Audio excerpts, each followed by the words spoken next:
হাই friends, কি খবৰ? সকলো ভালে আছে নিশ্চয়। বৰ্ষিতাছ পাকঘৰলৈ আপোনালোক সকলোকে পুনৰবাৰ স্বাগতম জনাইছোঁ। আৰু আজি মই আপোনালোকক স্পেচিয়েল একাপ চাহৰ ৰেচিপি লৈ আহিছোঁ। আৰু চাহকাপ কিন্তু আপোনালোকে যদি নিজে নাখায় তেনেহ'লে কিন্তু গম নাপাব, সঁচাকৈ বহুত স্পেচিয়েল হয়।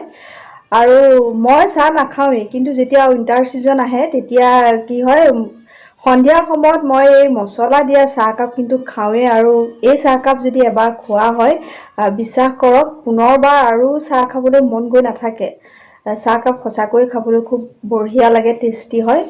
আপোনালোকৰ বাবে সেইকাৰণে এই ভিডিঅ'টোকে লৈ আহিছোঁ চাহৰ, আৰু লগতে মই পকৰীও বনাই দেখুৱাম। পকৰীৰ এটা বদনাম আছে, কি জানেনে, যে পকৰী বনালে বহুত তেল শুহে। হয় অৱশ্যে কথাটো, পকৰী বনালে বহুত তেল শুহে, কিন্তু কেনেদৰে বনালেনো তেল নুশুহে আজি মই আপোনালোকক সেই চিক্ৰেটটো ক'ম। যিসকলে জানেতো কথাই নাই, বনাব পাৰিবই, আৰু যিসকলে নাজানে আজি ভিডিঅ'টো চাই কিন্তু শিকিব পাৰিব। গতিকে আপোনালোকে পকৰী বনালে এতিয়াৰ পৰা কোনো টেনশ্যন ল'বই নালাগে, তেল এবজৰ্ব কৰি কেতিয়াও পকৰীয়ে নলয়। আপোনালোকে মই যেনেদৰে শিকাইছোঁ সেই টিপছটো ফ'ল' কৰিব। আৰু যদি আপোনালোকৰ আজি এই ৰেচিপিটো চাই ভাল লাগে, চাহকাপো যদি খাই একেবাৰে স্পেচিয়েল যেন লাগে, তেনেহ'লে মোৰ চেনেলটো যিসকল নতুন ভিউৱাৰ্ছ হয়, ছাবস্ক্ৰাইব কৰি বেল আইকন টিপি অল কৰি দিব। তেতিয়া আহিব লগা ভিডিঅ' নটিফিকেশ্যনসমূহ আপোনালোকে ৰেগুলাৰ পাই থাকিব।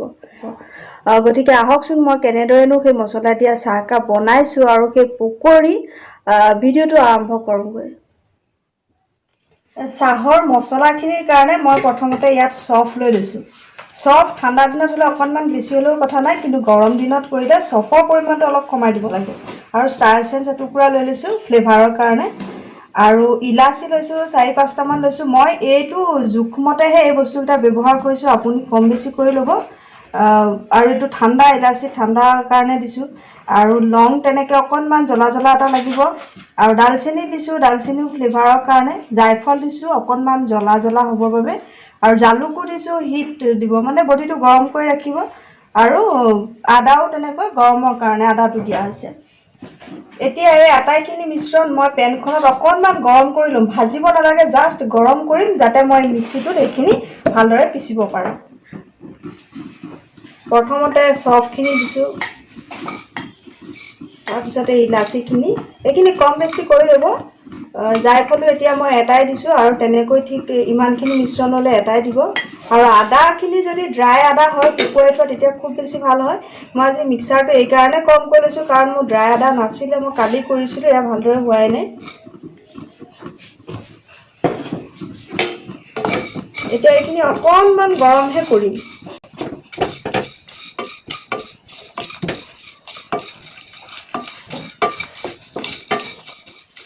এতিয়া এইখিনিত মই এই মিক্সিটোত এইখিনি ভালদৰে গুড়া কৰি ল'ম।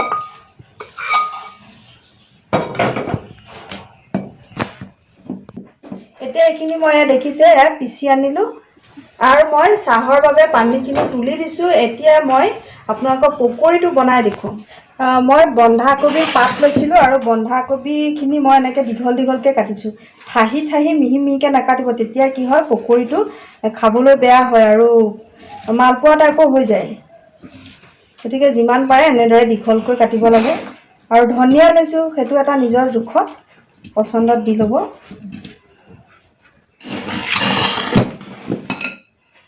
তাৰপিছত মই পিঁয়াজ লৈছোঁ, পিঁয়াজটো মই তেনেকৈ কবিৰ নিচিনাকৈ এনেদৰে দীঘল দীঘলকৈ কাটি লৈছোঁ। অকণমান মিহি মিহিকৈ কাটিব, খুব মোটা মোটাকৈ কাটিব নালাগে। আৰু মই নহৰু কুটি লৈছোঁ মিহি মিহিকৈ, নহৰু দি দিছোঁ। বহুতে নহৰুৰ ফ্লেভাৰটো বেয়াও পাব পাৰে, মই পকৰীত খুব ভাল পাওঁ, সেইবাবে দিছোঁ। তেতিয়া আদা দিলেও হ'ল। আৰু জলকীয়া গুড়ি অকণমান দি দিছোঁ, হালধিও দিছোঁ অকণমান, বেছি বেছি দিয়া নাই, অলপ অলপ। আৰু কেঁচা জলকীয়া মিহিকৈ কুটি লৈছোঁ, সেয়াও দি দিছোঁ। ইয়াত মই চাউলৰ গুড়া লৈছিলোঁ 2 চামুচ আছে, ডাঙৰ চামুচেৰে, সেইখিনিও দি দিছোঁ। যদি চাউলৰ গুড়া নাথাকে কৰ্ণফ্ল'ৰ দিবও পাৰে। এতিয়া এইখিনি ভালদৰে অকণমান সানি লওঁ, ভালদৰে মিক্স হৈ যাব। এতিয়া মই ইয়াতে বেচন এড কৰি মই এইখিনি ভালদৰে সানি ল'লোঁ। 4 চামুচ দি দিছোঁ। এতিয়ালৈকে মই ইয়াত নিমখ দিয়া নাই, কাৰণ এইখিনি বহুত কমি যাব। এতিয়া সৰহ দেখিছোঁ। যদি মই এতিয়াই নিমখটো দি দিওঁ তেতিয়া তাৰ আন্তাজটো পোৱা নাযায়। সেয়েহে অকণমান ভালদৰে মুঠি লৈছোঁ। আৰু এতিয়া মই ইয়াত অলপ পানী এড কৰিম। একেবাৰতে বেছিকৈ দি দিব নালাগে, কাৰণ এইটো ঢিলা কৰিলে পকৰীটো কিন্তু খুব বেয়া হয় খাবলৈ। মোৰ ইয়াত বেচন অলপ কম হৈছে, মই আৰু অলপ দি দিছোঁ ইয়াত।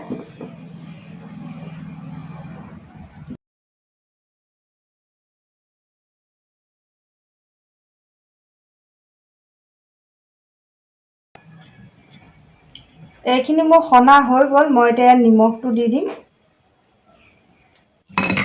আৰু ভালদৰে এইখিনি সানি লওঁ। আপোনালোকে মন কৰিছেনে বাৰু? এইখিনি পানী হোৱা নাই, চাওক অকণমান শুকাই আছে। আৰু এনেদৰে শুকাই থাকিলে পকৰীটো খুব ক্ৰাঞ্চি হয় আৰু খাবলৈও মানে বহুত বেছি টেষ্টি হয়। এয়া মোৰ হৈ গ'ল সনা। এইবাৰ আহোঁ চাহখিনিতে। পানীখিনি মোৰ উতলিলে মই ইয়াতে চাহপাত দি দিছোঁ।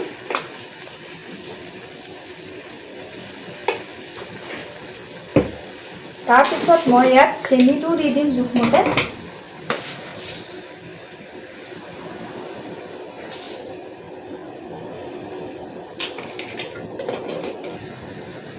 এতিয়া মই ইয়াতে গাখীৰখিনিও দি দিছোঁ, যাতে চাহপাতৰ লগত একেলগে এইখিনি উতলে।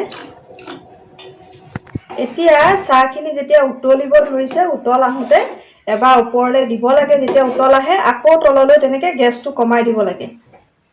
মই ওপৰলৈ অহাত কমাই দিছিলোঁ আৰু এনেদৰে অকণমান লৰাই থাকিব লাগে। একাপ স্পেচিয়েল চাহ খাবলৈ হ'লে অকণমান কষ্ট কৰিবই লাগিব, নহয় জানো বাৰু? চাহখিনি অকণমান ওপৰলৈ যেতিয়া উতল আহে, তাৰপিছত গেছটো অকণমান কমাই দিব লাগে। আকৌ তেনেকৈ অকণমান বঢ়াই মুঠতে কণ্টিনিউৱাছ এনেদৰে লৰাই থাকিব লাগে। তাৰপিছত মই ইয়াত তুলসী পাত 2-3টামান দি দিছোঁ। এতিয়া আহিল মছলাৰ কাম। অকণমান উতলিব দিছোঁ আকৌ এবাৰ। এতিয়া মোৰ চাহখিনি হৈ গ'ল। মই 2-3বাৰ ওপৰলৈ নমাইছোঁ, আকৌ ডাউন কৰি দিছোঁ। এনেদৰে চাহখিনি লৰাই এইখিনি মোৰ খুব সুন্দৰ হৈছে এতিয়া চাহখিনি। এতিয়া মই ইয়াত মছলা দিম, আৰু মছলাটো আপোনালোকে কিন্তু একেবাৰেই ভাবি চিন্তিহে দিব দেই, চাই চিতি কমাই দিব। চাওক, মই 5 কাপ চাহৰ কাৰণে মই ডাঙৰ চামুচখনে হাফ চামুচতকৈ কম দিছোঁ, কাৰণ ইয়াত অলৰেডি সকলোখিনি ফ্লেভাৰ আছে। অকণমান জ্বলা আছে, ঠাণ্ডা আছে চফৰ কাৰণে, আকৌ আদাৰ কাৰণে, জালুক আছে তেনেকৈ। গতিকে ইমানখিনিয়ে যথেষ্ট। আৰু এইখিনি দিয়াৰ পিছত ভালদৰে চামুচখনে লৰাই মই এতিয়া গেছটো অফ কৰি দিছোঁ। মছলাখিনি দিয়াৰ পাছত আৰু বেছি সময় উতলাই থাকিব নালাগে। এয়া মোৰ হৈ গ'ল। এতিয়া মই চাহকাপ ভৰ্তিকৈ বাকি লৈছোঁ। আউটষ্টেণ্ডিং, ইমান বঢ়িয়া ফ্লেভাৰ আহিছে। মই অকণমান জাষ্ট খাই চাইছোঁ। সদায় আলহী আহিব, আপুনি যদি এনেদৰে বনাই দিয়ে, সদায় আলহীয়ে এই চাহকাপ খাবলৈ বিশেষকৈ হেঁপাহ কৰিব। এতিয়া আহোঁ মই পকৰীটোলৈ। চাহকাপ মই পকৰী হোৱাৰ পিছত খাম। এতিয়া পকৰীখিনি যিখিনি মিশ্ৰণ মই বনাই থৈছোঁ, তাত মই অকণমান গৰম তেল দি দিছোঁ। আৰু এইটো কিয় দিছোঁ জানেনে? পকৰী বনালে কি হয়, আমাৰ বহুত তেল শুহে। সেইটো এটা সকলোৱে এটা কমপ্লেইন যে পকৰী বনালে বহুত তেল এবজৰ্ব কৰি লয় পকৰীয়ে। আৰু সেইটো কিয় হয় জানে? চ'দা খাৰ যে আমি ব্যৱহাৰ কৰোঁ, আপোনালোকে এতিয়া দেখিছে মই ইয়াত চ'দা খাৰ ব্যৱহাৰ কৰা নাই, তেল দিছোঁ। আৰু গৰম তেল দিলে সেইটো কেতিয়াও নহয়।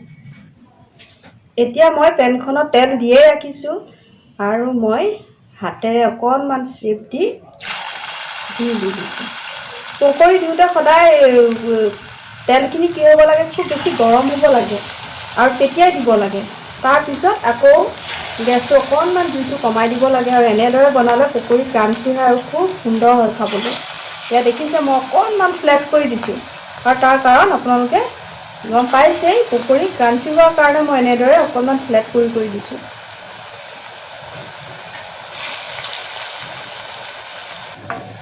আৰু এইখিনি মই এবাৰ উল্টাই দিছোঁ।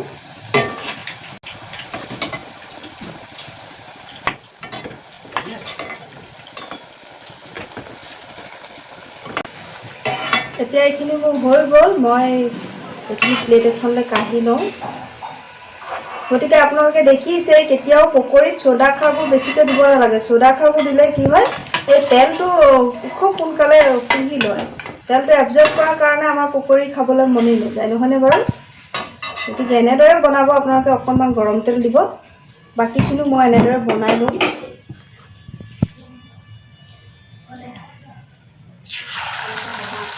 প্ৰথমতে মই জুইটো বঢ়াই ৰাখিছোঁ।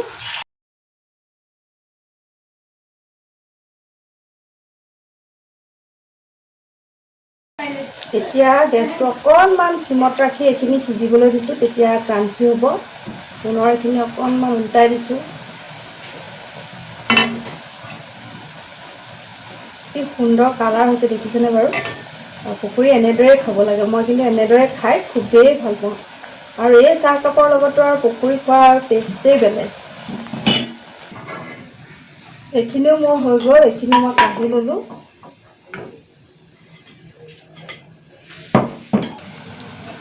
ইয়াত মই এইখিনি বনাই আছোঁ, কিন্তু ভিডিঅ'টো বহুত লম্বা হ'ব, মই গোটেইখিনি বনাই দেখুৱাওঁ মানে। আৰু যিখিনি বনাইছোঁ সেইখিনিকে আপোনালোকৰ ইয়াত দেখুৱাইছোঁ। এবাৰ আপোনালোকে বিশেষকৈ উইণ্টাৰ ছিজনত এনেদৰে পকৰি মজা লওক, আৰু যিটো ষ্টাইলত মই দেখুৱাইছোঁ সেইটো ষ্টাইলত খাই চাওক আৰু কেনে পালে কমেণ্ট কৰি জনাবচোন বাৰু। মই ভাবোঁ আপোনালোকৰ খুবেই ভাল লাগিব। এনেদৰে চাহকাপৰ লগত বিশেষকৈ এই পকৰিখিনি খুব বেছি মেটচিং হৈছে। গতিকে পুনৰ এটা নতুন ভিডিঅ'লৈ আপোনালোকৰ মাজলৈ আকৌ আহিম, আকৌ লগ পাম। আজিলৈ আহোঁ তেন্তে, বাই বাই।